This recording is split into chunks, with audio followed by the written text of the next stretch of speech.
Silakan Pak Beni.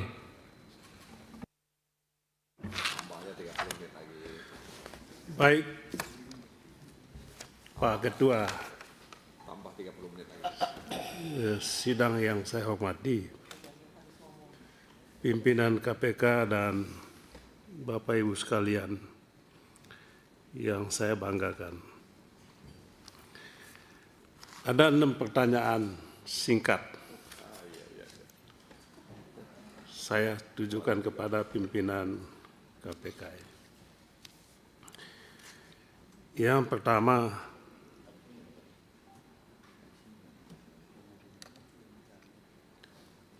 kasus bansos dan dampak langsung kepada rakyat. Korupsi bansos adalah kejahatan yang paling melukai rasa keadilan publik. Bapak Presiden Prabowo berulang kali menyampaikan ini. Bahkan dalam bukunya Paradoks Indonesia jelas menegaskan korupsi bansos adalah kejahatan. Dan itu salah satu kejahatan yang akan diberantas. Pertanyaan kepada pimpinan KPK. Dalam berbagai kasus korupsi bantuan sosial, yang paling dirugikan itu adalah masyarakat miskin. Apa langkah nyata KPK guna memastikan kasus bansos ditangani secara tuntas? Tidak berhenti di tengah jalan. Tidak berhenti pada pelaksana teknis, tetapi juga menyentuh pelaku pengendali, menyentuh pengambil kebijakan di level atas. Apakah berani KPK membongkar tuntas rantai kebijakan dan aktor-aktor utama di balik korupsi bansos? Yang kedua, berkaitan dengan pemerintah daerah, korupsi berulang kali dilakukan. OTT kepala daerah terus dilakukan. Tetapi korupsi di daerah tidak kunjung berhenti. Yang terakhir, OTT di Jawa Tengah, sahabat saya Bupati di Pati. Sudewo. Ya, Sudewo. sahabat baik saya lama kena OTT. Pertanyaannya, setiap tahun kita menyaksikan OTT kepala daerah, namun pola model korupsi di Pemda terus berulang yang sama. Jadi kalau mau di OTT ya semua bisa kena. Maka pertanyaannya, apakah KPK menilai pendekatan penindakan saat ini belum mampu menciptakan efek jerah yang sifatnya sistemik? Jadi dulu Pak Ketua KPK, kita mendukung OTT ini dengan harapan ini membawa dampak sistemik kepada yang lainnya, tapi kan ternyata kan tidak. Maka pertanyaannya, langkah apa yang akan dilakukan oleh pimpinan KPK supaya pemberantasan korupsi di daerah tidak hanya menjebloskan kepala daerah ke bui, tetapi yang paling penting adalah membongkar sistem dan jejaring korupsinya. Saya rasa Pak Ketua KPK tahu persis ini. Ketiga,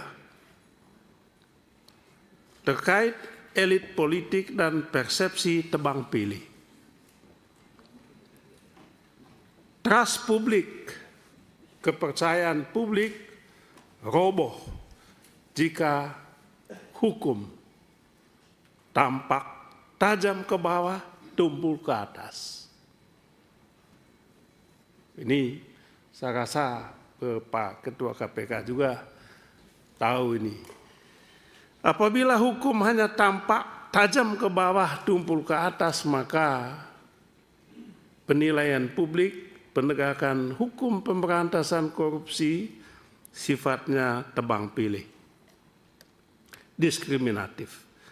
Maka pertanyaannya, di tengah kuatnya persepsi publik soal penegakan hukum pemberantasan korupsi yang tebang pilih,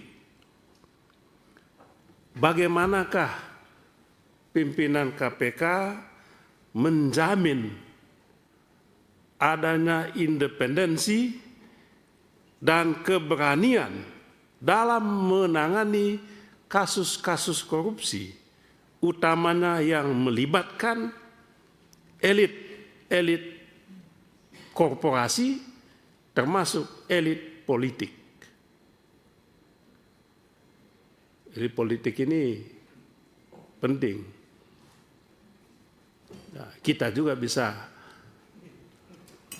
menjadi objeknya. Dan berulang kali kita sampaikan dulu 2010 Pak Ketua KPK, kita ngomong begini, langsung dipotong oleh sahabat saya. Bagaimana kalau kena DPR? Siap, anggota DPR semua siap. Siap jadi objek OTT, siap ditangkap. Dan Pak Ketua, malamnya sahabat baik kami, anggota DPR juga kena OTT KPK. Anggota DPR Komisi 3 juga. Ini. Tapi kita mendukung. Mendukung apanya? Tidak ada tebang pilih. Mudah-mudahan prinsip ini masih berlaku.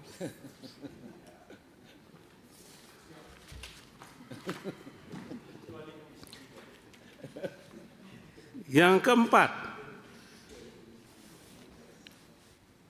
ya ini penting ini Pak. Pemulihan aset. Ini tadi disinggung oleh sahabat saya Pak Dr. Syarifudin Suding, sarjana hukum. Yang dibutuhkan publik itu bukan hanya vonisnya. Pak, tadi dijelaskan sangat baik oleh pimpinan KPK, tetapi mana uangnya?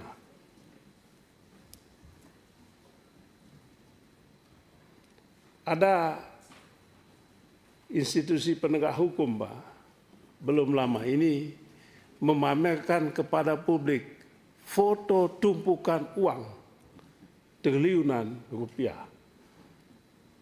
Ketika saya ke daerah pemilihan, saya ditanya oleh masyarakat, Pak Beni, itu di foto, itu uang beneran atau bukan? Karena numpuknya. Saya juga tidak tahu, tapi saya bilang mungkin itu foto gambar saja, bukan uang. Sebab kalau uang, bagaimana bisa uang banyak begitu dibawa ke sana? Ya, kita juga tidak ada penjelasan, yaitu kemungkinan jawabannya. Pertanyaan saya adalah, berapa sebetulnya kerugian negara yang sungguh-sungguh telah berhasil dipulihkan dari kasus-kasus korupsi yang ditangani selama ini? Misalnya bansos berapa, Pemda berapa, apalagi kasus-kasus yang lain. Dulu ada kasus tambang juga, tambang emas. Dulu ada juga itu yang melibatkan di Kalimantan Barat. Batan ya, Kalimantan Barat. ya Kalimantan Barat. Gimana nasibnya? sekaligus menjelaskan Bapak Ketua KPK bagaimana kasus-kasus yang dulu mangkrak itu. Saya kutip lagi istilah mangkrak. Senang sekali saya di zaman Bapak Presiden Jokowi istilah ini begitu populer. Mangkrak. Ya Pak Hinca ya? Iya, iya. Mangkrak waktu itu karena pembangunan Hambalang, Iya, iya, iya. kasus Hambalang Pak Ketua, Iya.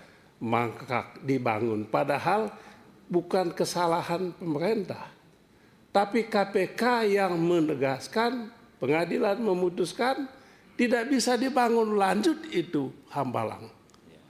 Tapi di zaman itu kami dibully habis-habisan, mangkrak bangun Hambalang. Itulah jahatnya mangkrak itu. Nah, kasus UOS bagaimana? UOS. Sekarang kalau kita sakit hati kita Pak Ketua, tapi ya mau bilang apa, nggak berkuasa lagi.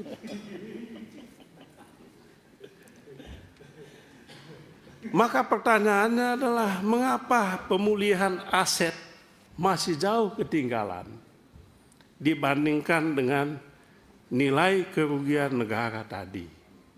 Publik ingin tahu apa strategi KPK ke depan supaya bisa mengejar aset tadi disampaikan oleh yang terhormat Pak Suding tadi.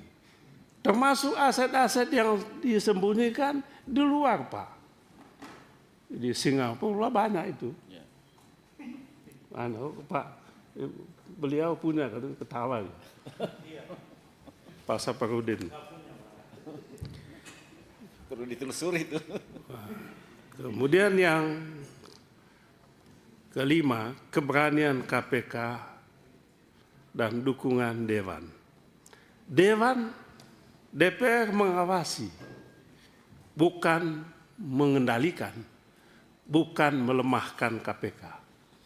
Jadi mengawasi, bukan mengendalikan, bukan pula melemahkan. Maka pertanyaannya, apa sebetulnya hambatan utama KPK dalam menangani kasus-kasus mega korupsi? Kasus korupsi yang mangkrak tadi di zaman Bapak Jokowi. Ya. Banyak itu.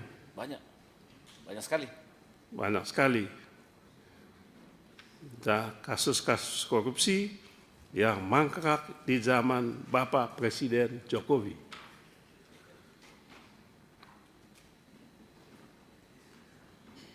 Apa hambatan? Apa hambatan yang terbesarnya?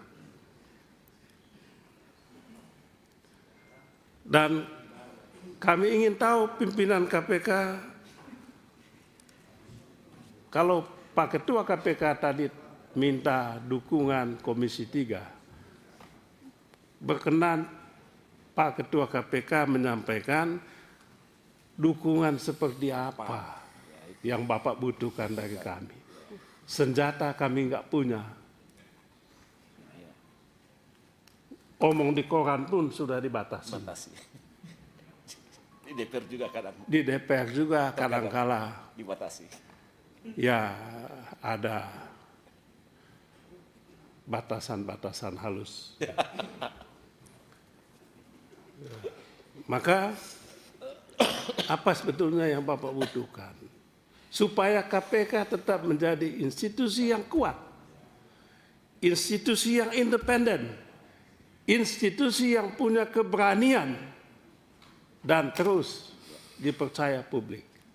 Banyak masalah di KPK, Pak Ketua, tapi saya termasuk yang berpandangan KPK masih lebih baik.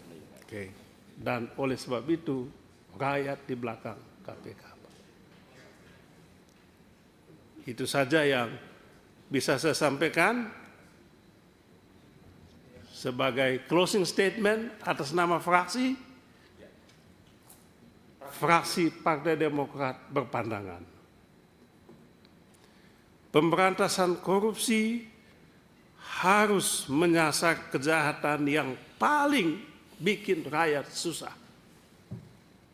Korupsi bansos, anggaran daerah, korupsi elit kekuasaan, dan KPK harus tetap berani, tetap kuat, dan tetap berpihak pada keadilan substantif, bukan sekedar statistik penindakan. Itu saja, Pak Ketua. Terima kasih banyak. Baik, kita perpanjang 15 menit. Nanti